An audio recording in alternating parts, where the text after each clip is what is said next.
October 10th, 2020. The Terraria 1.4.1 update is released, and the Obsidian armor is changed to a summoner set. It now gives 43% more minion damage, 1 extra minion slot, and 50% increased whip range and speed, at the trade-off of now being post-evil boss. If this doesn't sound absurdly broken to you, you must have been one of the devs making this, because it absolutely was. People were using this armor up until Moonlord even, and I can't even blame them. It was just that strong. This was quickly nerfed within a few weeks though, taking it down to 31% summon damage and 35% increased whip speed. And then it was nerfed again in 1.4.4 down to 15% increased whip speed and 35% increased whip range. All of these nerfs just to put it more in line with similarly tiered armor sets, right? Well, not really. I mentioned how strong I think this armor is in my armor tier list video, and I was met with a couple passionate comments to say the least, stating otherwise and that it fell from grace. So in this video, I'm going to be fully explaining why this armor set is so strong to me and showing how to get the maximum value out of it, because this armor set stays relevant for an extremely long time, even well into hard mode. But let's not go there yet. Let's just stick with pre-hard mode for now and look at its main competitor, the B armor. The B armor gives you 23% more minion damage and 2 extra minion slots.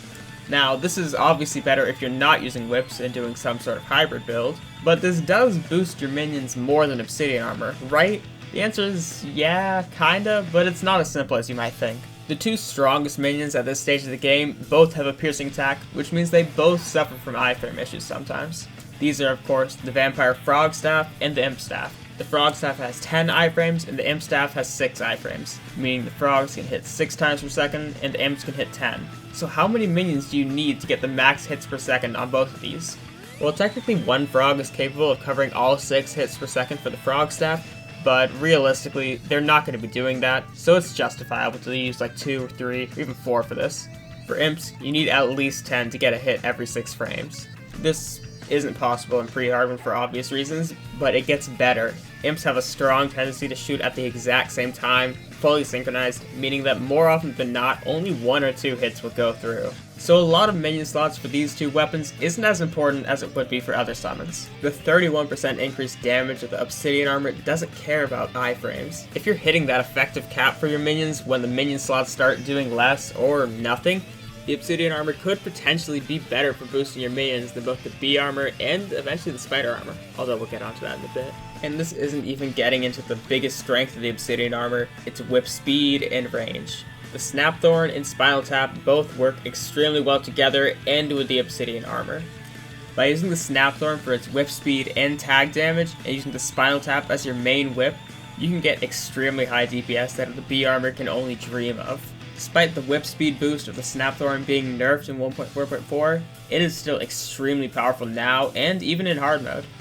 I've been just talking about these armor sets for the past 3 minutes, but let's actually see how they fare against one another and compare them against a few bosses. Taking on Skeletron, with the Obsidian armor, we can kill him in 38 seconds, albeit with a loadout that requires Skeletron to already be killed. This is nearly twice as fast as the B armor, which clocked in at over a minute long. I used 2 frogs for both of these, with the rest being imps. This helps prevent both minions from double dipping into their iframes, something that the B armor clearly isn't benefiting that much from. Queen Bee is a pretty similar story. The frogs can't always hit, which is a pretty fast boss, but it's still better than using all imps. The Queen Bee's attack patterns are pretty sporadic and random, which does alter DPS a lot, so don't take these numbers too seriously. Regardless, the Obsidian armor does come out on top, taking her down in about 35 seconds. B armor isn't that far behind, taking 41 seconds, but I'm going to brush this off as nothing more than a fluke.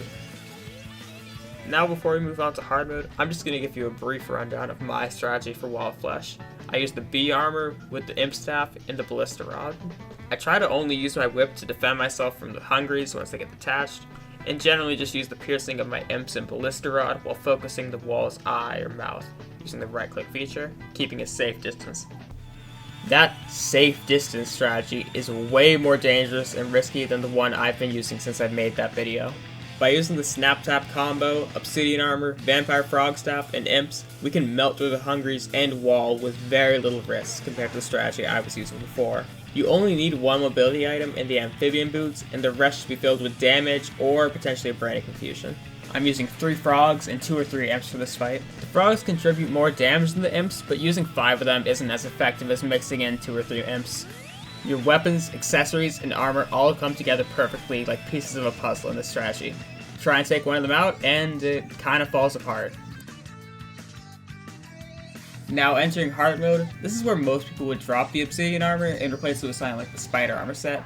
Of course, the Spider armor still has some advantages over Obsidian, but the Obsidian armor has a great synergy with both the Firecracker and Spider Staff. Back to the topic of iframes, these are more relevant than ever with the Spider Staff.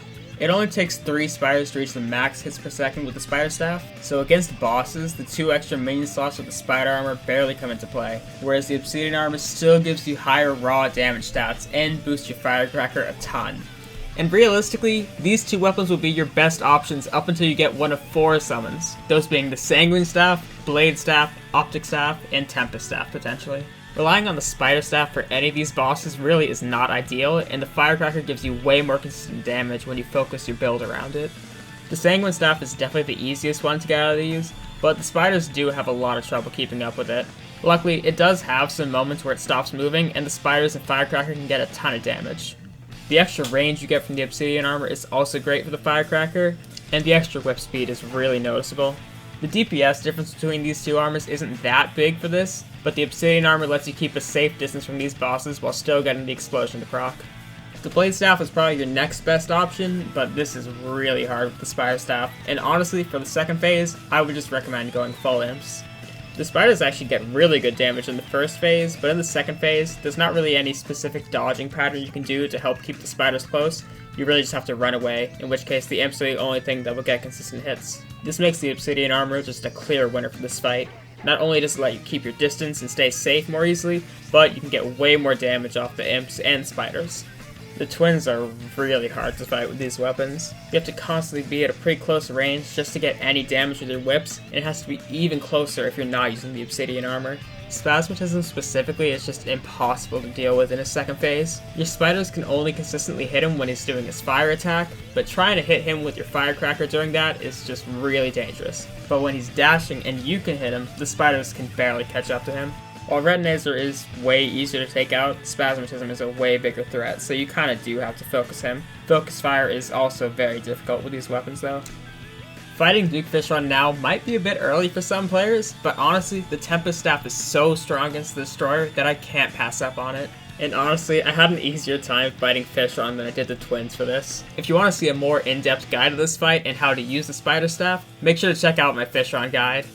Using the Obsidian armor shaves off about a minute compared to the Spider armor, and once again, really helps you keep a safe distance. Now, once you have some of these summons, surely the Spider armor is better, right?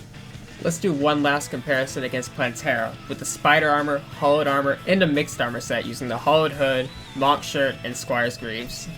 Contrary to popular belief, the Spider Staff and Optic Staff both have the highest DPS against Plantera, but you do have to mix them to prevent them from hitting their effective caps. So for all of these fights, I'm using 3 spiders and filling the rest with the twin summons. I'm also using the Firecracker with the Durendo and Snapthorn for extra whip speed.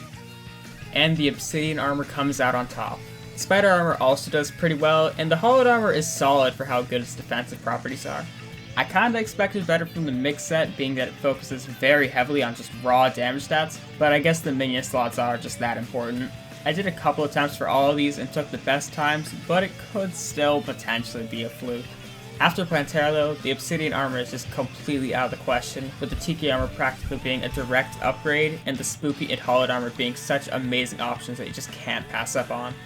Still though, for a pre-hard mode armor set to stay viable for this long, even after the extreme nerfs is gotten, is absolutely insane, and I hope you guys can understand my perspective a bit more now, as to why I still think it's one of the strongest armor sets in the game.